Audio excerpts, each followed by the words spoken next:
আসসালামু আলাইকুম প্রিয় সিলেটবাসী। আসলে রাজনীতির বিভিন্ন বিষয় নিয়ে কথা বলতে বলতে সিলেটের এই গুরুত্বপূর্ণ বিষয়টা নিয়ে কথা বলতে আমি ভুলে গেছিলাম। তাই মনে হইলো যে এই বিষয়টা নিয়ে আপনাদের সঙ্গে আলোচনা করা প্রয়োজন, আপনাদের মতামত নেওয়ার প্রয়োজন, আর আমার মতামত দিতে চাই। সিলেটের শাহজালাল, হযরত শাহজালাল ইয়ামনি রহমতুল্লাহ আলাইহি দরগা শরীফের যে দান বাক্স, সেই দান বাক্স জেলা প্রশাসক সিল মারছে এবং সেই দান বাক্সের টাকার হিসাব তারা করছে, ইতিহাসের এই প্রথম। কিন্তু আমার প্রশ্ন হইল, স্বচ্ছতা প্রয়োজন আছে। হ্যাঁ, স্বচ্ছতা কারা খতিয়ে দেখবে? যারা কোনোদিনও মাজারে যায়নি, যারা সারা জীবন মাজারে যাওয়াকে বেদাত বলছে, মাজারে টাকা দেওয়াকে শিরিক বলছে, গুনাহ বলছে, তারা এই শাহজালালের মাজারের টাকার হিসাব করবে? তারা টাকার হিসাব চাইবে? নাকি যারা এই শাহজালালের মাজারকে সুরক্ষিত রাখছে, হেফাজত রাখছে, দেখে শুনে রাখছে, যারা দান করেন এই মাজারে, তারা এইটার হিসাব চাইবে? কারা চাইবে? যারা সারা জীবন বলল মাজারে যাওয়া হারাম, মাজারে যাওয়া শিরিক, মাজার জিয়ারত করা বেদাত, মাজারে টাকা দেওয়া হারাম, ওগুলো দেওয়া শিরিক, তারা? নাকি যারা মাজারকে রক্ষণাবেক্ষণ করেন তারা? মাজারের টাকার হিসাব এবং এটা স্বচ্ছতা প্রয়োজন। তার মানে এই নয় যারা মাজারকে রক্ষণাবেক্ষণ করলো বাংলাদেশে, তাদের হাত থেকে ছিনাইয়া নিয়ে সেই মাজার বিদ্বেষী ওয়াহাবি, জামাত, তৌহিদি জনতা নামের কাঠমোল্লাদের হাতে এই মাজারের দায়িত্ব তুলে দেওয়া কেন?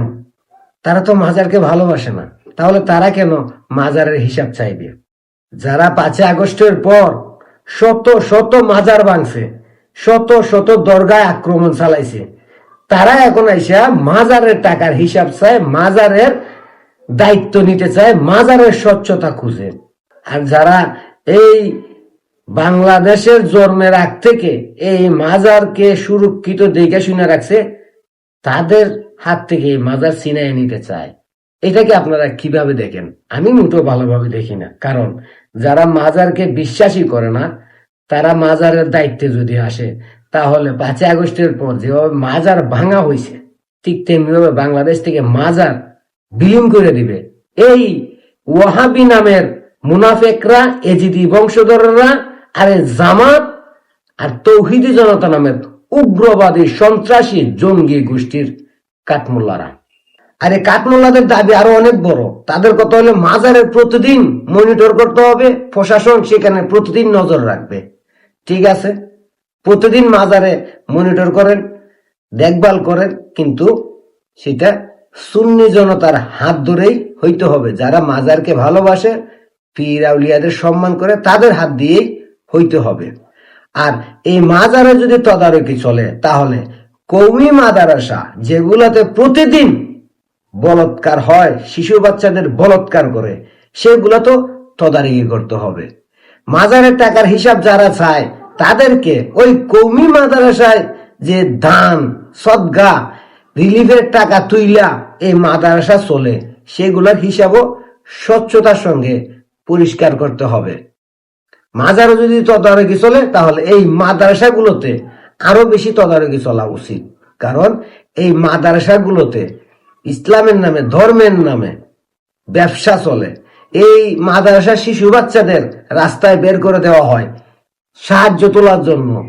মানুষের দ্বারে দ্বারে, ঘরে ঘরে, বাড়িতে বাড়িতে, রাস্তাঘাটে, বাসে, ট্রাকে, প্রত্যেকটা জায়গায় এই মাদ্রাসার বাচ্চাদের পড়াশোনার নাম দিয়ে টাকা তোলা হয়। সেই টাকা এই মাদ্রাসা কর্তৃপক্ষ কি করে, তারও স্বচ্ছভাবে হিসাব দিতে হবে।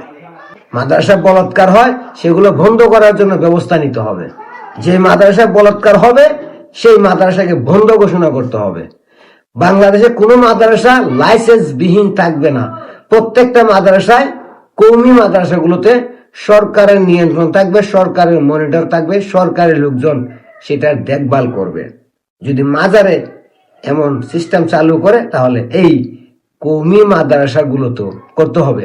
এবার আপনাদের মতামত দেন, কি চান আপনারা?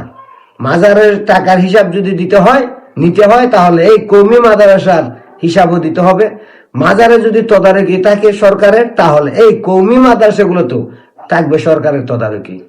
আর সবচাইতে বড় আশ্চর্যের বিষয় কি জানেন, এই মাজারের টাকা দিয়ে বাংলাদেশে শত শত কওমি মাদ্রাসা চলে, যে কওমি মাদ্রাসাগুলো এই মাজারের দানের টাকা খাইয়া মোটা হয়, আর এই মাজারের বিরুদ্ধে গুজব ছড়ায়, মিথ্যা কথা বলে, আবার মাজারে যাওয়াকে শিরিক বলে।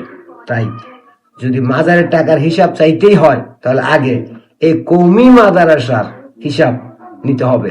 আপনার মতামত জানান।